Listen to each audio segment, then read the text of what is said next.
Good afternoon, ladies and gentlemen. Here is Demchenko, and this is our today's second briefing.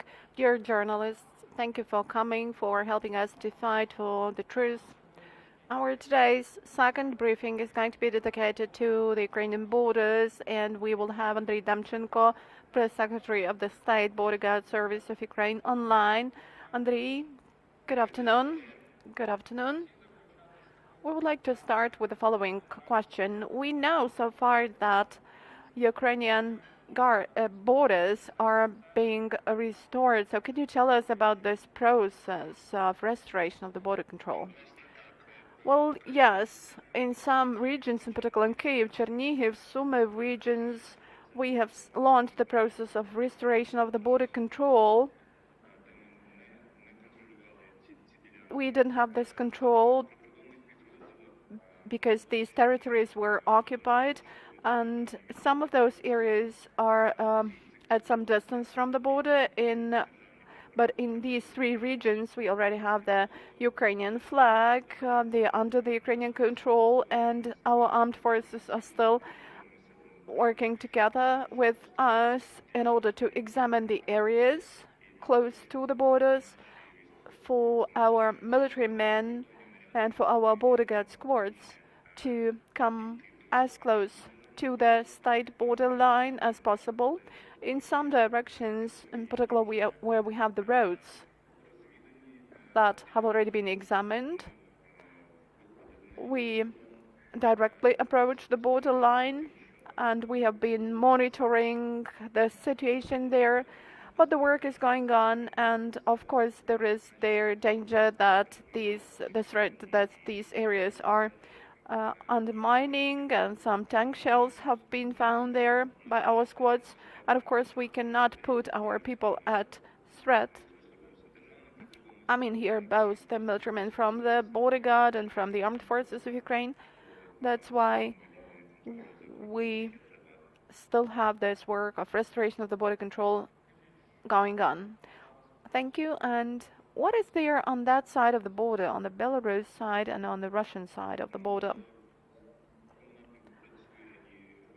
Well, the intelligence service is working in that area because we have not seen any military machinery in the areas where we have regained control, but there is some information, particularly for Sumy region, that still some military machinery of the enemy is still staying close to the border.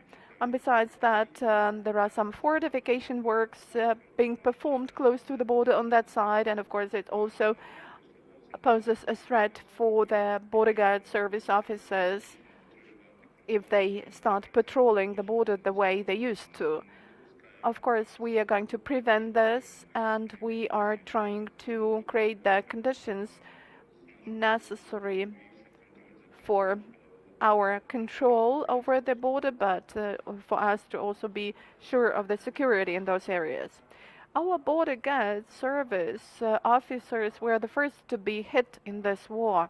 And what can you tell about the cooperation between the armed forces of Ukraine and the State Border Guard Service? Has it changed over this a month and a half of the war?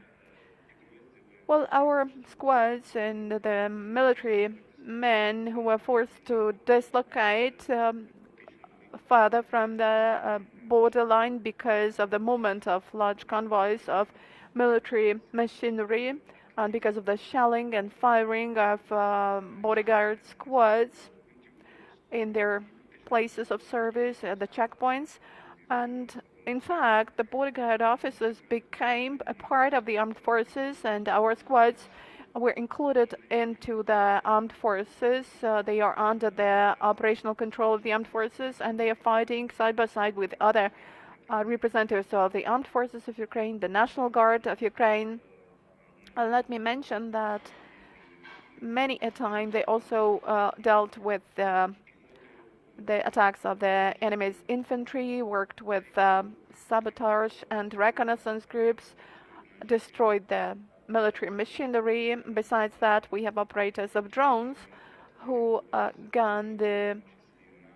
prompt the positions, give prompts about the positions of the enemy, and particularly the areas where the enemy is creating some posts with munitions. After that, of course, the artillery launches an attack and these places are destroyed. And what about the current situation on our western borders? How many people are leaving the country and how many people are getting back? What are the current trends? Well, in general, the passenger flow has gone further down as compared to the first weeks after the bloody invasion of Russia into Ukraine. The passenger flow per day could be about 120,000, 130,000, and most of the people were leaving Ukraine. But now the passenger flow is within the range of 70, 80,000 people a day, and though more people are leaving the country, but we can say that it's really dominating in the statistics. Also, we have recorded that most border crossings take place at the border on Poland, and generally the border has been crossed by more than 4,300,000 people over the period that started on the 24th of February in both directions, but these are the people who were trying to flee from the war and leave the country.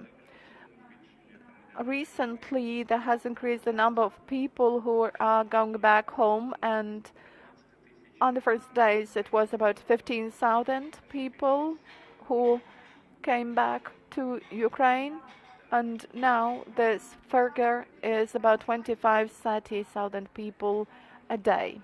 Thank you, Andriy, for your comments. It's great to hear that Ukrainians are going back home. So far, that's it. Thanks a lot to our border guard service for your great work. And that will be the end of our second briefing. And our guest is Andriy Demchenko, the press secretary of the State Border Guard Service of Ukraine. And our next briefing will be dedicated to our customs office. So thanks a lot. Here is Vladimir